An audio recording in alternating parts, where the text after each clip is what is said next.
என்பது தெரியும். இல்லை, என்னுடைய தம்பி ஏகாதேசி ரொம்ப இளம் வயதிலிருந்து நான் அறிவேன், என்னையும் அவன் அறிவான். கம்யூனிச இயக்கங்களில் தமிழ்நாடு முற்போக்கு எழுத்தாளர் சங்கங்கள் நடத்துகிற கலை இரவுகளில் தான் நான் என் தம்பியுடைய ஐக்கோ எல்லாரும் நாங்கள் இணைந்தோம்.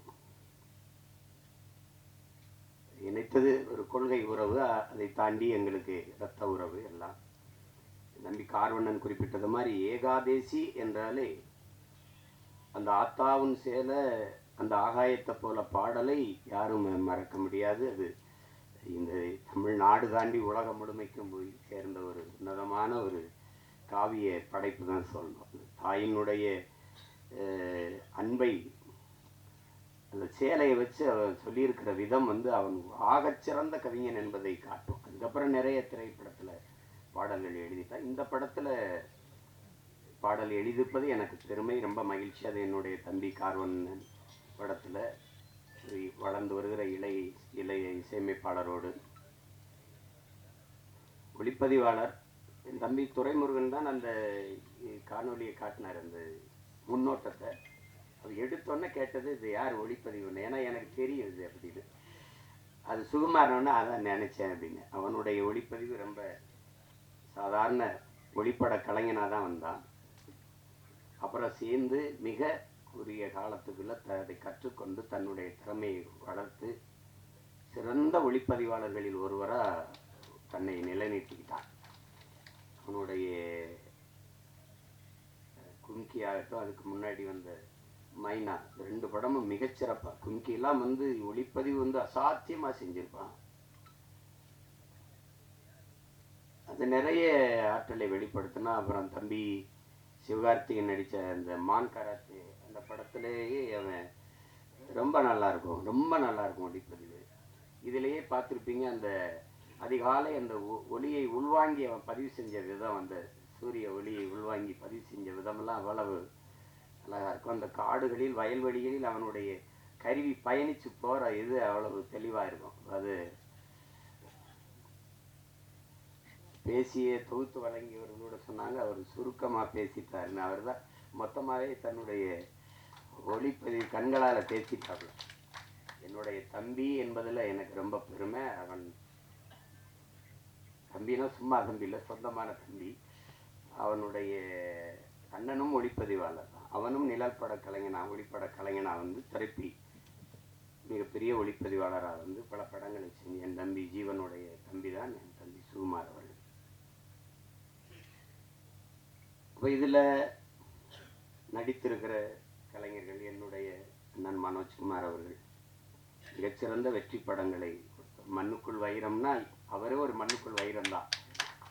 முதல் படத்தில் அவ்வளோ ஒரு துணிவோடு ஒரு கதையை தொடுவதற்கு ரொம்ப துணிச்சல் வேணும். அதில் உங்களுக்கு தெரியும் எங்களுக்கு என்ன உறவு என்னன்ட்டு. ஆனால் அவர் எங்கள் அப்பாவிடமிருந்து வெளியில் மண்ணுக்குள் வைரம் படத்தை எடுத்து அந்த படத்தில் ரொம்ப சிறப்பாக இருக்கும். படம், உரையாடல், எல்லா கதாபாத்திரம்லாம். முதல் படத்திலே நடிகர் திலத்தை இயக்குறதுன்னா அது சாதாரண இல்லை என்ன.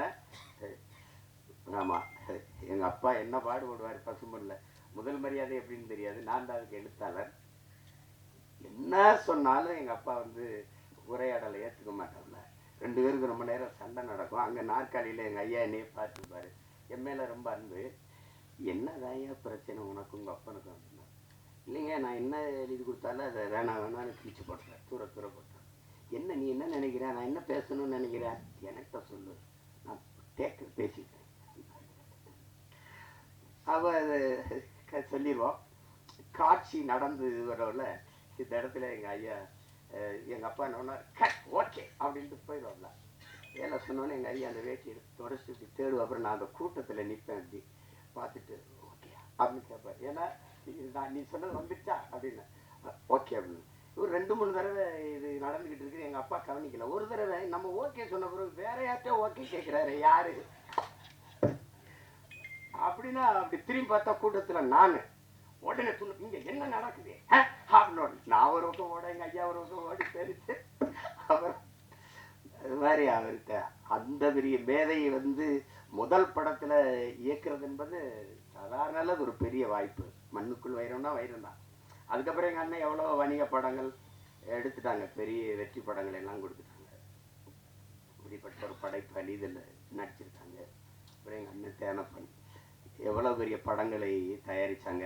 அவைத்தன்மையெல்லாம் எங்கள் அண்ணனுடைய தயாரிப்பு தான். இப்போ பார்த்தா எங்கள் அண்ணனை பார்க்குறதுன்னா நம்ம படங்களில் பார்த்துக்கிற வேண்டியது இருக்குது. இப்போ நடிக்க வந்துட்டாங்க.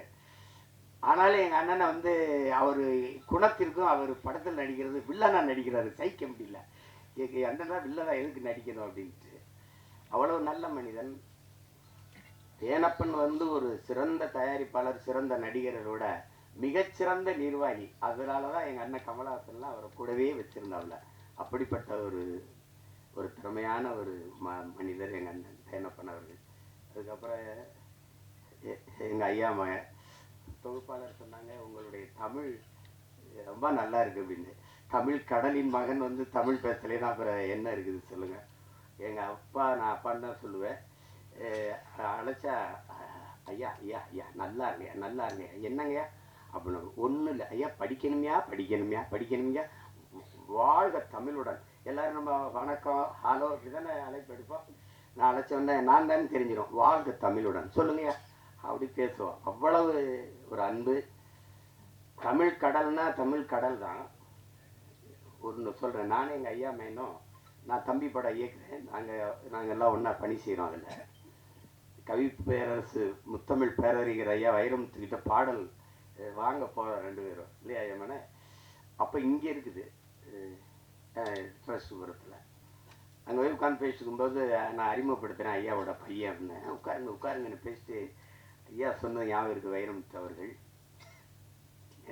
தம்பி, கம்பன் கூட அவன் எழுதின காப்பியத்தில் கொஞ்சம் வரியை மறந்தாலும் மறந்துருப்பான், ஆனால் அப்பா மறந்துருக்க மாட்டார் அப்படின்னு இல்லையா. அவ்வளோ பெரிய அறிஞன் அவரு.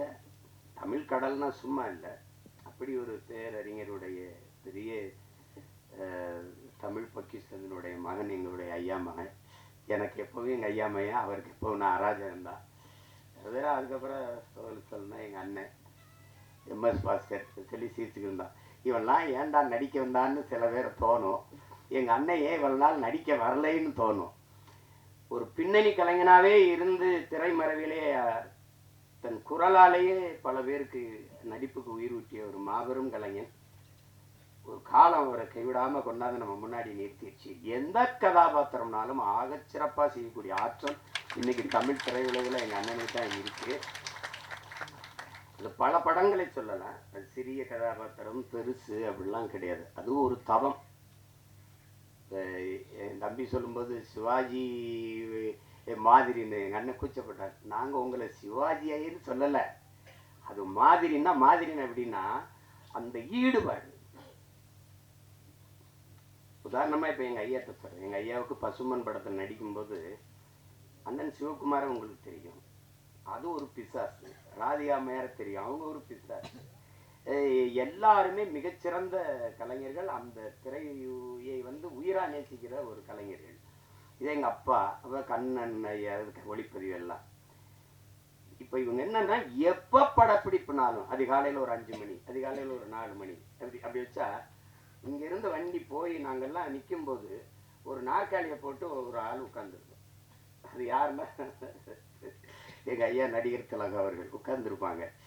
தினம் கூச்சப்படுவாங்க, என்னடா நம்ம இவ்வளவு முன்னாடி வந்தோம், அதுக்கு முன்னாடி வந்து உட்காந்துருக்காருடா அப்படின்னு நினச்சி இவங்க எல்லாம் கூடி பேசுகிறாங்க. நாளைக்கு எப்படியாவது நம்ம சீக்கிரம் அவருக்கு முன்னாடி ஒரு 5 நிமிஷமா அதுக்கு முன்னாடி வந்துடணும்ட்டு. புரியுதா அவங்களுக்கு? எல்லாரும் பேசி வச்சு வரும்போது அதே மாதிரி முன்னாடி நாற்காலி போட்டு உட்காந்துருக்காங்க. என்னடே அயோக்கிய பிள்ளைலாம், எனக்கு முன்னாடி நீங்கள் வந்துடுவீலாம் அப்படின்னு. அந்த இதில் இத்தனை படம் நடித்தோம். அந்த ஈடுபாடு, அந்த முனைப்பு, அந்த ஆர்வம், ஒரு துளியும் குறையாத ஒரு மகனை நம்ம பார்க்கவே முடியாது திரையுலகில். அது மாதிரி இப்போ எங்கள் அண்ணனுக்கு என்னென்னா எந்த கதாபாத்திரம் கொடுத்தாலும் அந்த அர்ப்பணிப்பு முழுக்க உள்வாங்கி அந்த கதாபாத்திரத்தின் தன்மையோடு இணைந்து வெளிப்படுத்துகிற ஆற்றல் இன்றைய தலைமுறையில் எங்கள் அண்ணன் எம்எஸ் பாஸ்கருக்கு இணையாக யாரும் இல்லை.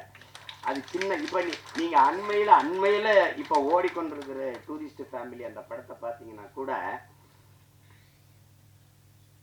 அந்த அந்த பையனை தம்பி சசியை வந்து இவர் கொடுமைப்படுத்துறாருங்கும் போது நம்ம கோபமா வரும். அவன் வந்து நிற்கும் போது அவன் நான் கேரளா மலையாளின்னு சொன்னது இல்லை, நான் இலங்கையிலேருந்து வந்திருக்கேன், இல்லை தமிழன்னொன்னே சாவி எப்படி போட்டு வண்டிடு சேவ் பண்ண போகணும் அப்படிவாருல. அது வந்து இங்கிலீஷ் நடி. என்ன இங்கிலீஷ் நடிகை? எங்கள் அண்ணன் கருப்பா போயிட்டானே ஒழி, அவன் இங்கிலீஷ் நடிகனுக்கெல்லாம் பெரிய நடிகை, மிகப்பெரிய கலைஞன். அவனுக்கு ஒரு வாரம் வந்திருப்பாருங்க, தாத்தா காமராஜுக்கு குரல் பதிவு கொடுத்த கலைஞர். அது எவ்வளோ பெரிய இது, எப்படி சொல்லுவார் இதெல்லாம். இன்னும் எனக்கு நான் ஒரு தாய் வந்து குழந்தையோட வந்து, ஐயா என் புருஷன் இப்படி போலீஸ் பிடிச்சிட்டு போயிடுச்சா, ஏன் பிடிச்சிட்டு போனா அவங்க சும்மா பிடிச்சிட்டு போயிருக்க மாட்டாங்களே, இல்லை சாராயம் தானே பாத்தியா, சாராயம் தானே ஐயா என் குடும்பம் கிடுமா அதுனா சேச்சே போப்போ போப்போ.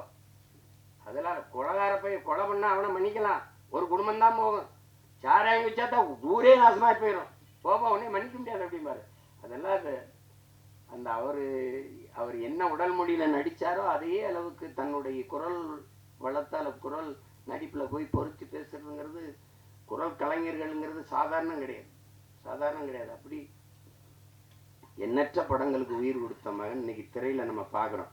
நானும் எங்கள் ஐயா மேனும் பேசிக்கிட்டு இருந்தாலும் ஒரு 15-20 வருஷத்துக்கு முன்னாடி வந்திருக்க கூடாதா அப்படின்னு. அது அவ்வளோ பெரிய அற்புதமான ஒரு கலைஞன் எம்எஸ் பாஸ்கரன் தான். அவர் இந்த படத்தில் நடிச்சிருக்கிறார், அது என் தம்பியோட இயக்கத்தில். இப்போ என்கிட்ட கேட்குற நீ ஏன்டா எனக்கு வாய்ப்பே கொடுக்கல, நான் படம் எடுக்கிற நிலைமையிலையான்னா இருக்கு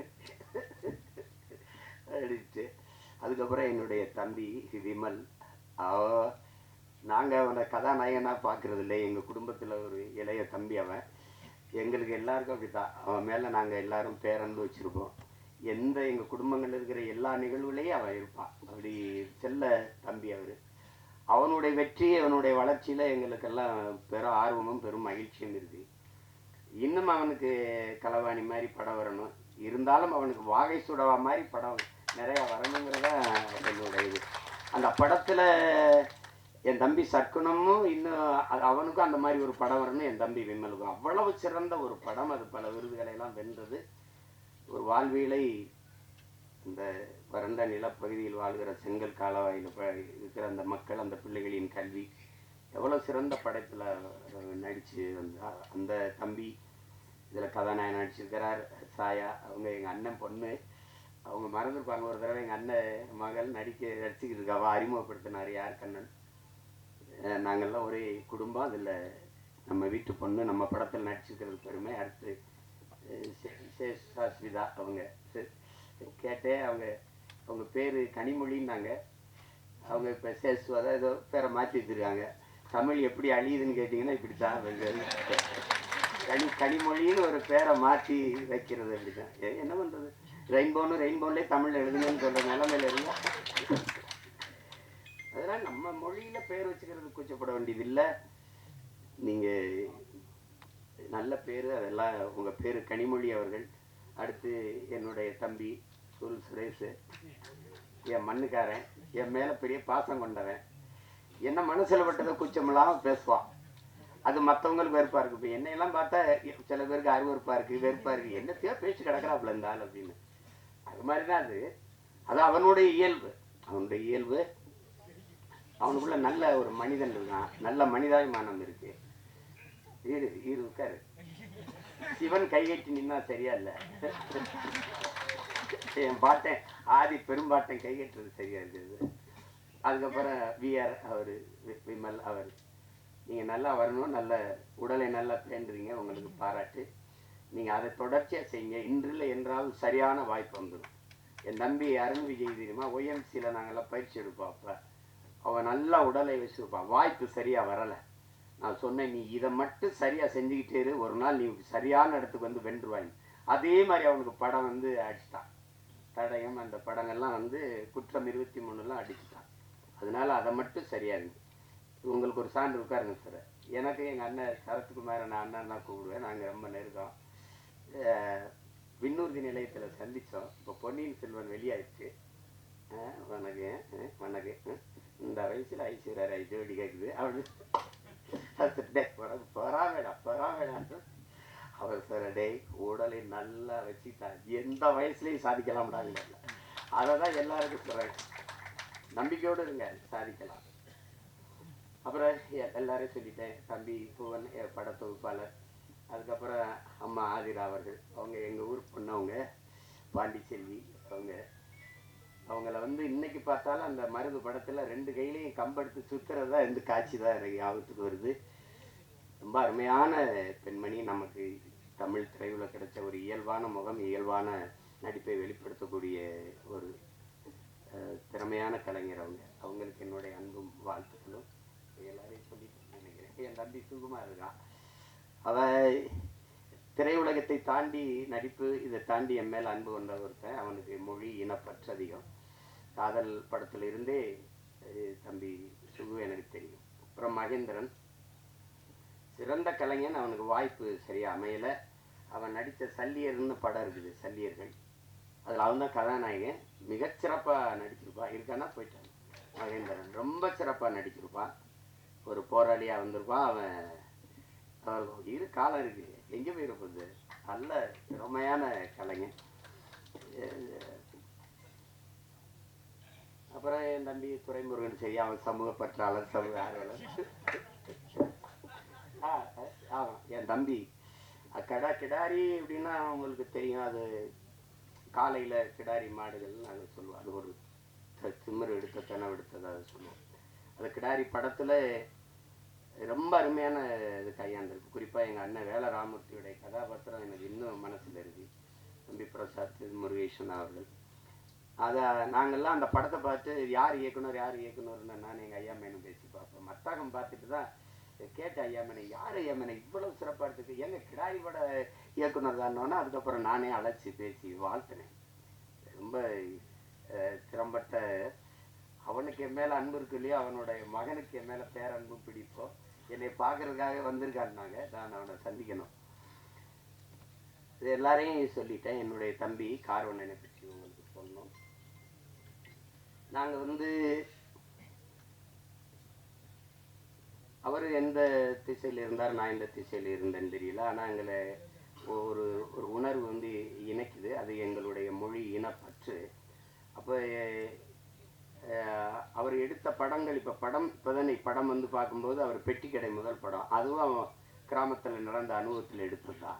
அதுக்கப்புறம் தமிழ் குடிமகன், அது என் தம்பி துறை சொன்ன மாதிரி ஒடுக்கப்பட்ட தமிழ் சமூகத்தினுடைய நிலையை, இன்றைக்கு அந்த நிலை இருக்குது அப்படிங்கிறத படம் எடுத்தார். என்னுடைய தம்பி சேரன் அவர்கள் நடிச்சிருந்தாங்க. ரொம்ப அருமையான படம். நான் திரையில் பார்க்க முடியல, தொலைக்காட்சியில் தான் அந்த பார்த்தாங்க. பார்த்துட்டு நான் பாராட்டி வாழ்த்து அறிக்கையெல்லாம் கொடுத்தேன். ரொம்ப சிறப்பாக இயக்கியிருந்தார்.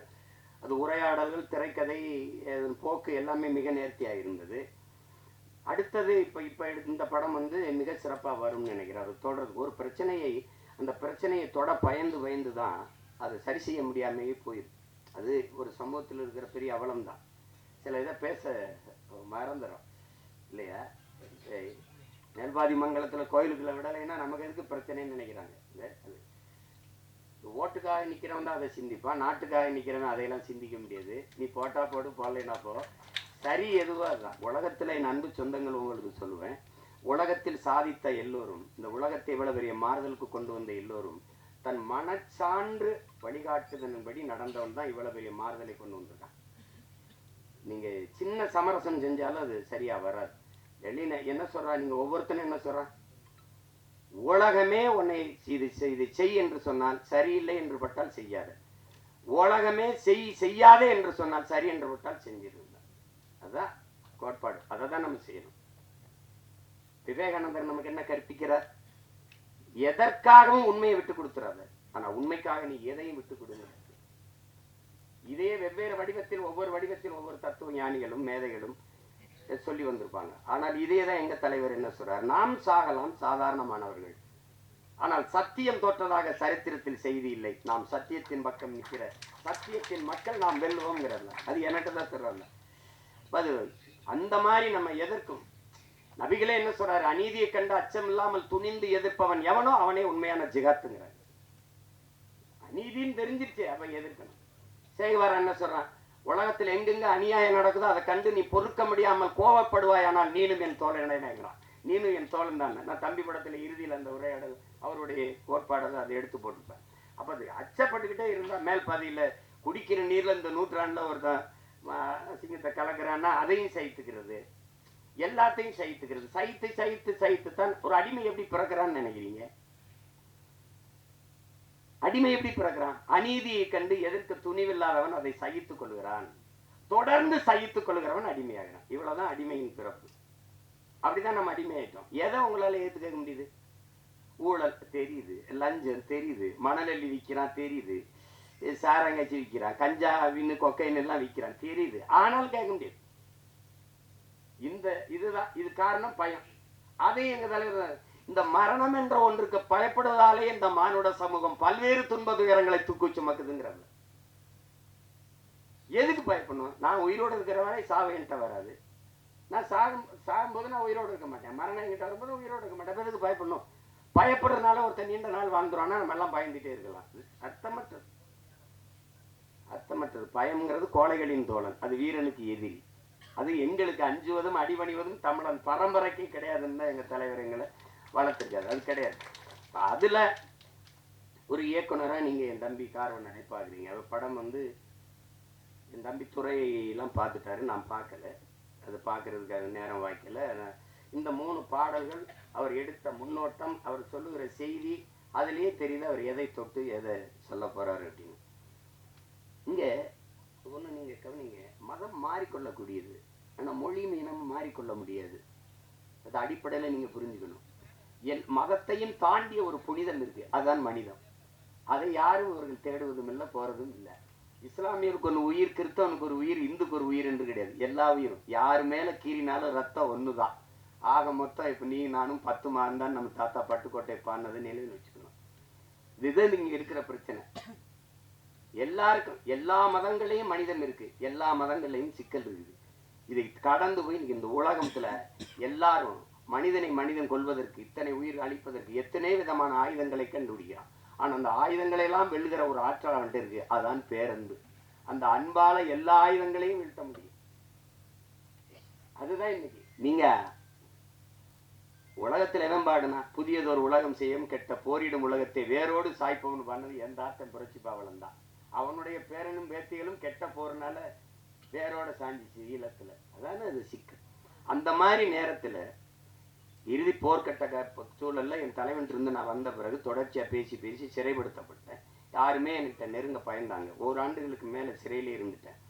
அப்ப அந்த நேரத்துல ரொம்ப சோர்வு. அப்ப என்னை தேடி ஒருத்தர் படம் எடுக்கணும்னு வரல, ஒருத்தர் வர வந்தவர். அவர் அதுக்கு முன்னாடி 2 படம் எடுத்துக்காரு. என்னோட படம் எடுக்கணும்னு சொன்ன அந்த மனநிலையில படம் இருக்கலாம். ஆனா என்னோட வந்தது அவர் ஆறுதலா இருந்தது. அப்ப பேசும்போது அது காரணம் அவர் சொன்னார் மாதிரி நான் கத்தி கதறி வெடிச்சு இந்த உதாரணமா இந்த ஈழ படுகொலை எப்ப பேசி பேசி சிறைப்பட்டாலும் அது கவனிச்சிருக்காரு. ஒருத்தர் இப்படி பேசிட்டு இருக்காருன்னா அந்த ஈர்ப்பு, அவர் திருநெல்வேலி இருக்காரு, நான் சிவகங்கையில இருக்கேன். எங்க 2 பேரையும் ஒரு இடத்துல சேர்த்த பிறகு இந்த படத்துக்கு இந்த இதுக்கு சம்பந்தம் இல்லை, இந்த பாடல்கள் சம்பந்தம் இல்லை. ஆனாலும் நீங்க தெரிஞ்சுக்கணும், ஒருத்தருக்கு இந்த பாடலுக்கு சம்பந்தம் இருக்கு.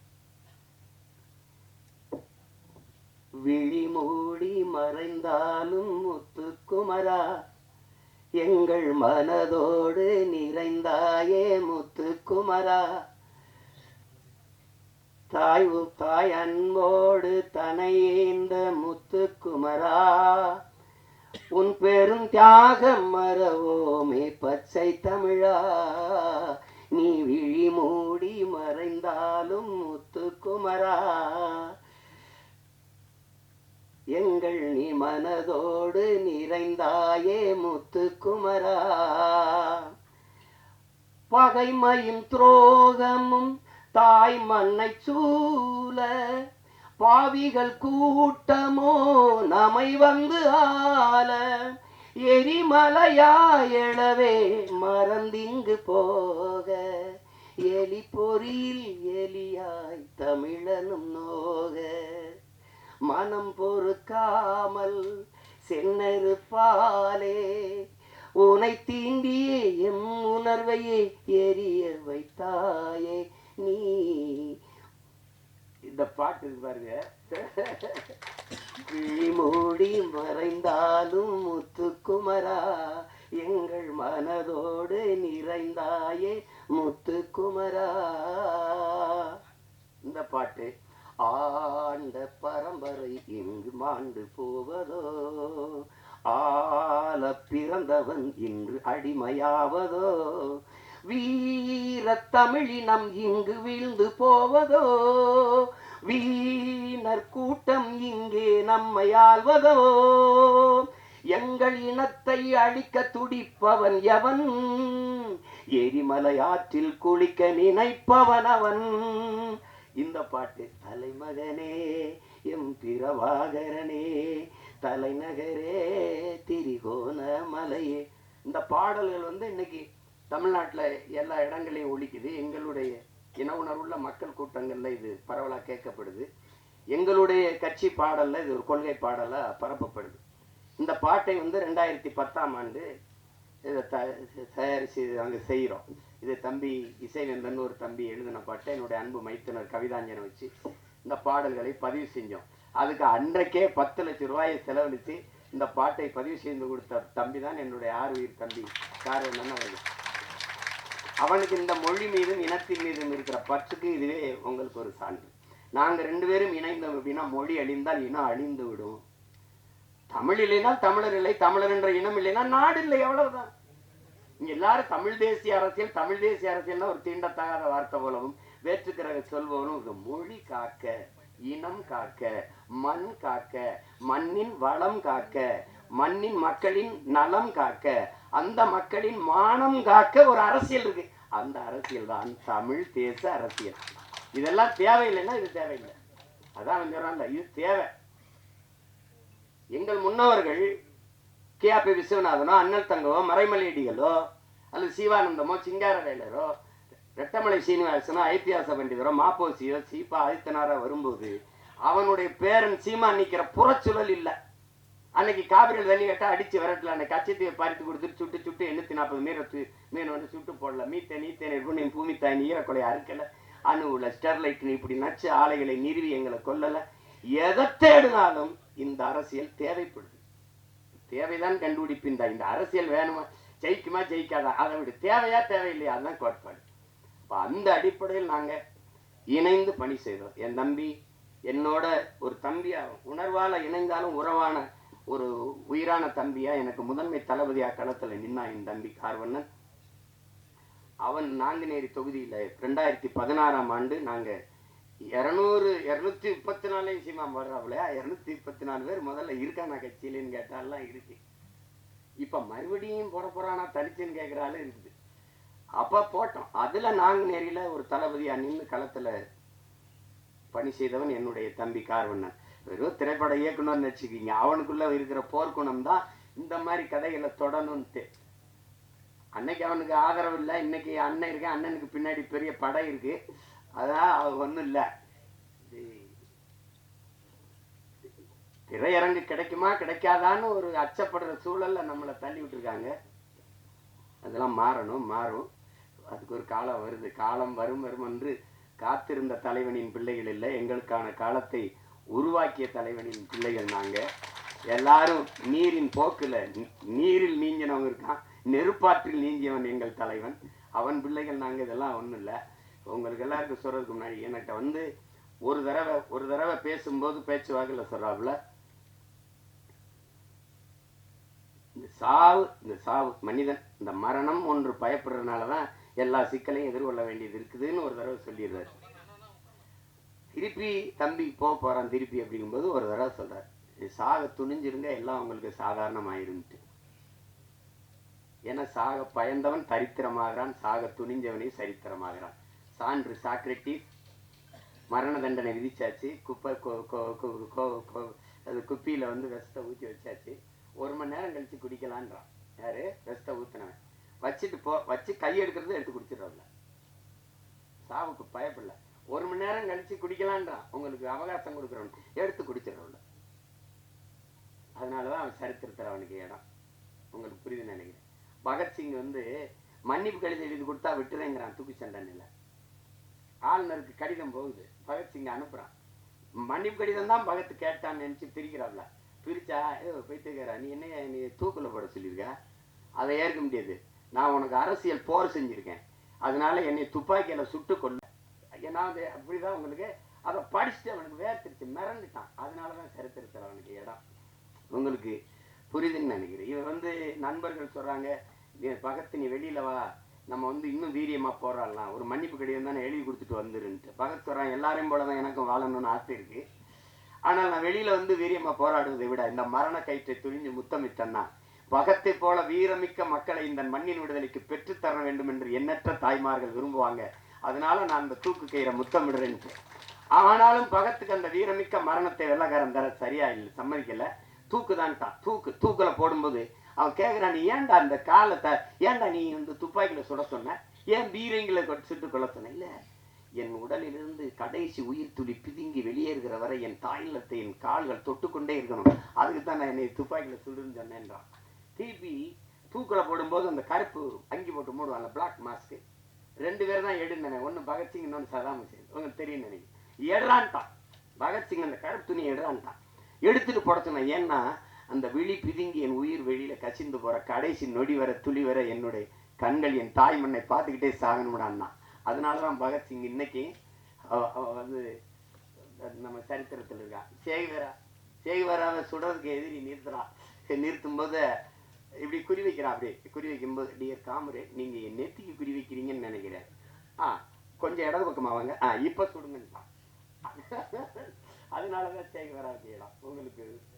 அப்ப மரணத்துக்கு பாய்ந்தவெல்லாம் உங்களுக்கு தெரியும். விவேகானந்தர் சொல்றாருல, வரலாற்றில் எப்போதும் வீரர்களுக்கு தான் இடம், அடிமைகளுக்கு இடம் இருந்திருக்கு, ஏன் ஏழைகளுக்கு கூட வரலாற்றில் இடம் இருந்திருக்கு, கோழைகளுக்கு ஒருபோதும் வரலாற்றில் இடம் இருந்தது இல்லை. அதனால இதுக்கெல்லாம் பயந்தா ஒன்றும் இல்லை. அப்ப அந்த துணிவுல தான் என்னுடைய தம்பி இந்த கருத்தை துணிஞ்சு எடுத்து படத்துல பதிவு செய்கிறார். அவருக்கு என்னுடைய பாராட்டுக்கள். அவன் என் தம்பிக்கு இருந்த இந்த திரையுலகம் மேல இருந்த பற்று வெளிப்படுது பாருங்க. அவனே தயாரிச்சு, அவனே இயக்கி, அதுல ஒரு கதாபாத்திரத்தில் நடிச்சு, தொடர்ந்து இது தமிழ் குடிமானும் அவருடைய தயாரிப்பு தான், அவருடைய இயக்கத்துல இது பண்ணியிருந்தார். இப்போ அந்த முயற்சியை நான் முழுக்க பாராட்டுறேன். என் தம்பி கார்வண்ணனுடைய படைப்பு என்பது என்னுடைய படைப்பு, நானே இயக்கியது போல ஒரு மகிழ்ச்சி, எனக்கு ஒரு உற்சாகமும் ஒரு பெருமையும் இருக்கு. அந்த படம் உறுதியாக வெல்லும். உலகெங்கும் இருக்கிற என் உயிர் சொந்தங்கள் என் தம்பிக்கு நல்ல ஆதரவு கொடுத்து இந்த படத்தை மாபெரும் வெற்றி படமாக மாற்றணும். அதுதான் அது. ஏன்னா அரிய படங்கள் தவிர்க்கப்பட்டது. ஒரு நல்வாய்ப்பா இன்னைக்கு உங்களுக்கு அயோத்தி, இந்த டூரிஸ்ட் ஃபேமிலி, இந்த மாதிரி படங்கள்லாம் மக்களால் ஏற்கப்பட்டுருச்சுங்கும் போது மனசு ஒரு நிறைவாக இருக்கு. இப்போ என் தம்பி சூரியோட மாமன் இதெல்லாம் நல்லா ஓடுதுங்கிறாங்க. கேட்டுக்கிறேன் ஒவ்வொரு தடவை. ஐயா மேனை பார்த்தீங்களா, நாங்கள் 2 பேரும் ராஜாதான், இந்த மலையாளத்தில் ஒரு படம் வந்திருக்கு, அதில் இருக்கு, ஓடிடியில் பார்த்துருங்க அப்படி அந்த மாதிரி நாங்கள் ஒருத்தருக்கு ஒருத்தர் பரிமாறிக்கிறது. ஏன்னா இவங்கெல்லாம் சொல்கிறாங்க, நீங்கள் வேறு தளத்துக்கு போயிட்டும் இதை நேசின்னு, காதலிச்ச பொண்ணு வேற ஒருத்தனை கல்யாணம் பண்ணிட்டு போனாலும் நல்லா இருக்கணும்னு வாழ்த்துற மாதிரி தான் இது. இது ஒன்றும் செய்ய முடியாது.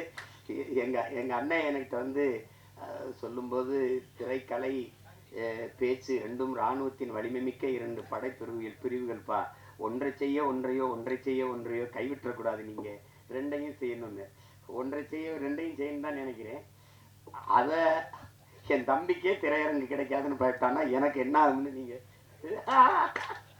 யோசிச்சுக்கிறோங்க. அது கடினம். அதனால படம் எல்லா தம்பிகளும் எடுக்கிறாங்க, படை கட்டத்தான் பெரிய யாரும் இல்லை. அதனால இந்த வேலையே எனக்கு சரியா இருக்கு, என் தம்பிகள் அதை செய்யட்டும். ஆனால் இதை பார்த்து ரசித்து வாழ்த்துறது அது என்னுடைய பொறுப்பு. இங்கே என் தம்பி கார்வண்ணன் சொன்னா, நம்மளை நாம பாராட்டலை யாருன்னு, அது சொல்லி சீசர் சொல்றான், நீ அடுத்தனை உன்னை எந்திரிச்சு உன் தகுதியை பாராட்டுற வர பொறுத்து இருக்காதரா, நீயே எந்திரிச்சு பேரறிவிப்பு செஞ்சிரு, நான் ஆக சிறந்தவன் அப்படின்னு சொல்லிருன்றான். அதனால இப்போ எங்கள் அண்ணன் எம்எஸ் பாஸ்கரை நாங்கள் பாராட்டல, யார் பாராட்டுவா? இப்போ என் தம்பி கூல் சுரேஷ் அவனே பேசிட்டான். ஆனால் நீங்கள் என்ன நினைக்கிறீங்க, அவனை பைத்தியக்கார மாதிரி பார்க்குறீங்க. இதுதான் பிரச்சனை. எங்கள் அப்பா இங்கே பாருங்க, எங்கள் அப்பா இங்கே பாருங்க, பசும்பன் படத்துக்கு பாட்டு இசைக்கிறது முதல்ல ரகுமான் அவர்கள் தான் இசை. அவன் 2 பேரும் வண்டியில் போயிட்டுருக்கேன், எங்கள் அப்பாவே வண்டி விட்டு அதில் சொல்லுக்குள் வார்த்தையை சுருக்கி வைக்கும் சூத்திரதாரி கண்ணனுடைய ஆகாயத்தின் மறுபக்கத்தையும் அவருக்கு பார்க்க இப்படி வருது திருப்பி எழுதி. அப்ப இப்படி நம்மளை நாமளே பாராட்டி பேசிக்கிறது நல்லாவா பாருக்கு. கேட்கிறவங்க ஒரு மகனே, நம்மளை நாமே பாராட்டிட்டாதான்டா, வேற எவனும் நம்மளை பாராட்ட மாட்டான்டா. அப்பத்தான் நான் முடிவு பண்ணேன், நீங்க ஓடும் போது எவனும் உற்சாகப்படுத்த கைதட்டலாம், நீங்களே கைதட்டிட்டே ஓடிட வேண்டியதுதான், வழி கிடையாது. உங்களை நீங்களே உற்சாகப்படுத்திக்கிறணும். இல்லைன்னா யாருமே பாராட்டணும் இந்த சமூகம் முன்னாடி வரவனுக்கு தான் கைதட்டும், மூன்றாவது வரவனுக்கு கைதட்டாது. அவன் சொல்றான்ல, முன்னாடி வந்தவனுக்கு முதலாவது வந்தவனுக்கு கைதட்டுற, அவன் வெற்றி கழிப்புல இருப்பான், நீ கைதட்டுறதே அவன் காதில் விழாது. ஆனால் மூணாவது வந்தவன் முதுகுல தட்டி கொடு, அவன் மரணம் வரைக்கும் உன்னை மறக்க மாட்டாங்கிறான். அதான் முக்கியம். அதனால நம்ம பிள்ளைகளுக்கு ஒன்று இருக்கு, தோல்விங்கிறது ஒரு பெரிய தோல்விதான் வெற்றியின் தாய். தோல்வியே சொல்லுது, என்னைய தொட்டு விட்டு போனவன் தோற்றதாக வரலாற்றில் செய்தி இல்லை இல்லையா. எளிதில் வென்றவன் மீதை மலரை விட மெல்லிதா இருக்கும், தோற்று வென்றவன் மீதை இரும்பை விட கடினமா இருக்குன்றான். அதனால அது ஒரு சிக்கல் இல்லை. இந்த இந்த படத்தை பொறுத்த வரைக்கும் அதுல என் தம்பி அவன் சொல்ல வந்த செய்தி, அதை எடுத்துக்கிட்ட செய்திக்கே ஒரு பாராட்டு, அந்த துணிவுக்கு ஒரு பாராட்டு. இல்லைன்னா நீ சீமானின் தம்பியா இருந்து பயனே கிடையாது. அதனால உனக்கு பாராட்டு. உலகமெங்கும் இருக்கிற நம் உயிர் சொந்தங்கள் நல்ல திரைப்படத்தை ரசிக்கக்கூடிய, ஏற்று பாராட்டக்கூடிய, கொண்டாடக்கூடிய மக்கள், இங்கே நல்ல திரைப்படங்களை கொண்டு போய் சேர்த்த செய்தியின் தூதுவர்கள் இருக்கிறார்கள். இங்கே ஊடக உறவுகள் எல்லாம் மதிப்புமிக்க பெருமக்கள் எல்லாம் இருக்கிறாங்க. அவர்களுக்கெல்லாம் சிறந்த படத்தை பாராட்டி கொண்டு போய் சேர்க்கணுங்கிற பொறுப்பும் கடமையும் உள்ளவர்கள். உறுதியாக இந்த படத்திற்கு பேராதரவு கொடுப்பார்கள். என்னுடைய தம்பி தன்னுடைய